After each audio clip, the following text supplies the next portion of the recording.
Dernier complément alimentaire qui sert à rien, c'est les oméga 3. Alors, on a besoin d'oméga 3 pour fonctionner, le cerveau, le cœur, et on sait que quand on manque d'oméga 3, on est plus à risque de maladies cardiovasculaires. Pour autant, si je vous donne des oméga 3 sous forme de compléments alimentaires, on ne diminue pas le risque de maladies cardiovasculaires. En clair, regardez, là, on a plus d'une dizaine de compléments alimentaires. Ça coûte beaucoup d'argent. Il n'y a pas de preuve scientifique des compléments alimentaires. Apparemment, les oméga 3 sous forme de compléments alimentaires, ça ne marcherait pas pour diminuer les maladies cardiovasculaires. Et apparemment, ce serait le contraire des oméga 3 qu'on retrouve dans les aliments bruts.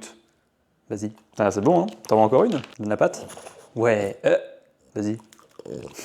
Eh bien sachez que cette affirmation est fausse. Une méta-analyse a regroupé 14 essais cliniques randomisés, cumulant plus de 135 000 patients. Oui, là on est sur du costaud. L'objectif de cette méta-analyse est simple. Elle vise à clarifier si la supplémentation d'oméga 3 réduit le risque d'événements cardiovasculaires, et les résultats sont plutôt intéressants. On a un effet modeste sur les décès cardiovasculaires avec une chute de 6%, et un effet plutôt conséquent sur les infarctus du myocarde avec une chute de 14%. Et grâce à cette méta-analyse, on se rend compte tout simplement de l'importance des oméga 3 pour prévenir ce type de maladie, mais on se rend compte surtout aussi que les risques ont été diminués malgré qu'on ait utilisé des compléments alimentaires. Et sachant le contexte de l'étude, c'est-à-dire le nombre de participants, le nombre d'études et comment elles ont été faites, l'indice de fiabilité qui est plutôt important, tout semble nous montrer que les oméga 3 sous forme de compléments fonctionnent. Et ils fonctionnent bien évidemment dans les événements que j'ai pu citer. Car concernant les décès toutes causes et les AVC, il n'y a pas eu de rapprochement qui a été fait. Mais concernant les événements cardiovasculaires majeurs, les infarctus du myocarde et les décès cardiovasculaires, cette méta-analyse nous montre que les oméga 3 ont un intérêt à ce niveau-là. Bref, je m'appelle Florian, je suis diététicien nutritionniste, et si cette vidéo t'a plu, je t'invite à liker et à t'abonner, on apprend toujours sur ce compte.